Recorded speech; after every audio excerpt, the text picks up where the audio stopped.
So I went ahead and I looked at a few websites. Some of them really did not have up-to-date information, but I seemed to find some pretty good information on MTG Goldfish and also over on EtherHub.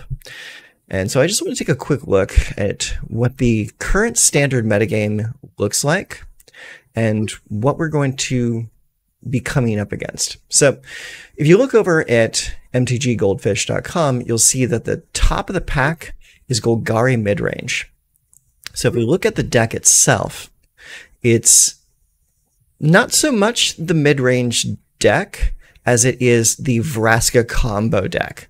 So this deck wants to play Innkeeper's Talent.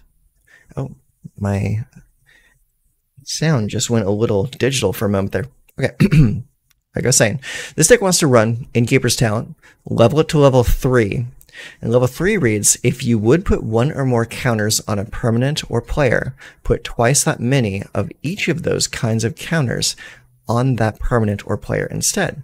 And that works perfectly well with Vraska, because the way that loyalty counters work when you play a Planeswalker is you put the Planeswalker on the table, and then you put counters on the Planeswalker equal to the number of loyalty that they have. So if Vraska comes in with 6 loyalty counters on it, and you have an Innkeeper, a fully upgraded Innkeeper's Talent ready, when Vraska hits, she'll come in with 12 loyalty instead of 6. And so you can just then immediately use the -9 and poison out your opponent. Easy. So that's pretty much what this deck is. It masquerades as an early game mid-range deck. Like, it plays all of like the usual suspects. You got the Caustic Bronco, Deep Cavern Bat, Mosswood Dread Knight, Glissa, and Sheldred. And of course Liliana Vale and Vraska's your Planeswalkers. It's got a handful of removal, but it really hinges on landing Innkeeper's Talent, leveling it up, playing Vraska, and just blowing out your opponent as an instant combo. We've been seeing a lot of those lately, of just black-based decks that want to combo out. Like, you've seen this with the spell from, what was it? Outlaws of Thunder Junction. This spree card that can auto-kill someone if it's paired with, was it not Aquazats? It was the other bat demon thing. But yeah, you've been seeing a lot of like instant kill combos coming out of black lately.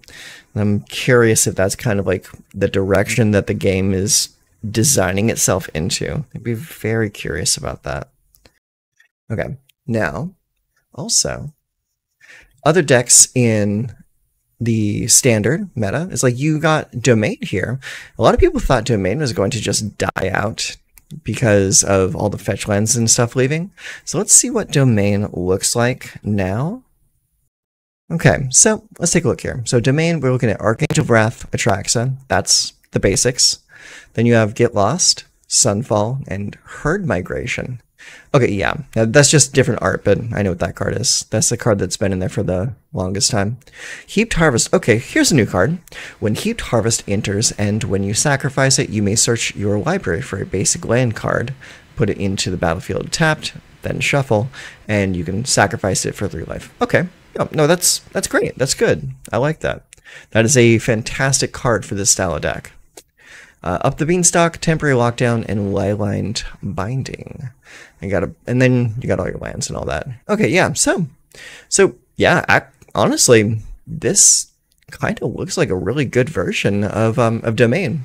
It has all the same key points that you get in the previous Domain deck. It plays a lot of the same cards. Only things you now don't have Topiary Stomper, which kind of sucks, but you just replace that with other cards that'll just get you there. And I guess that's where the Heaped Harvest comes in. So yeah, not too bad. Not too bad at all. Okay, other than that, we have Orisa Midrange, Gruul Prowess, Boros Aggro, Mono Red Aggro, Azorius Control, Jeskai, Rakdos Midrange. Let's take a look at Rakdos Midrange and see what that looks like now. So Rakdos, we got Preacher of the Schism, the infamous Cruel Claw. That's a pretty cool new card. I like that one. Sheldred, Trumpeting Carnosaur. Trumpeting Carnosaur is probably one of my favorite cards right now. It's just a really cool card.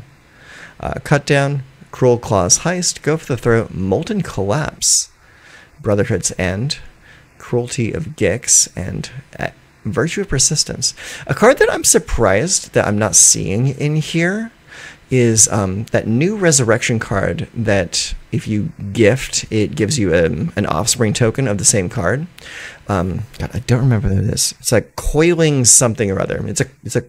It basically reads, get a card from your graveyard, put it onto the battlefield, and make a 1/1 copy of the token. And why I like that so much is because you can play it with Trumpeting Carnosaur and then get 2 Discover 5s just from that one card. So it's pretty strong. I like that a lot. So I'm kind of surprised to not see that card in this deck. Let's see. Aside from that, we have Rakdos Lizards. I definitely plan on playing that at some point. That just looks like a fun card, fun deck. Then Dimmer Midrange, Life Gain, Azorius Artifacts. That's your Azorius Simulacrum Synthesizer deck. Jeskai Control and Abza Midrange. So that's what MTG Goldfish is showing us as far as decks that are being played right now and what percentage of the meta that you're going to be seeing, at least probably like in Arena. It's like, I'm sure there'll be a different meta if you take a deck like this to, say, maybe an F&M or something like that. But Golgari Midrange being a 17.9% of the meta right now tells me that that deck is something we're going to be seeing a lot. So now we've seen that, let's head on over to the best of 1 meta as reported by EtherHub.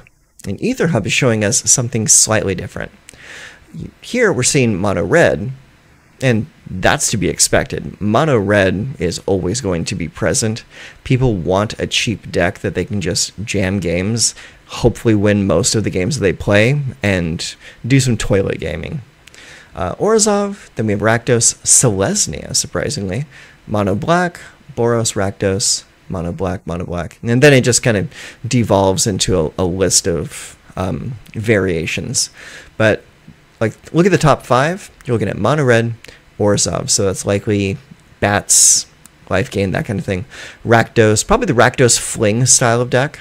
Then we got Selesnya and mono black. So interesting lineup of the top decks for best of 1. Now if we look at best of 3, that's a little bit different. Best of 3, we're seeing the same stuff that we saw over here on MTG Goldfish. Top of the pack is Golgari again. Then we have mono black, then Orzhov, then Golgari again, Simic, Golgari, a whole lot of different variations on the same thing. But the thing that we see the most of is the Golgari deck. So as far as at the moment, top of the pack, it's that Golgari. So let's see what this one is. Yeah, it's the same thing. Innkeeper's Talent for Vraska. Yeah, that's exactly what we expected to see. Yeah. Okay, cool. So at least now we have an idea of what people are playing in best of 1 and best of 3.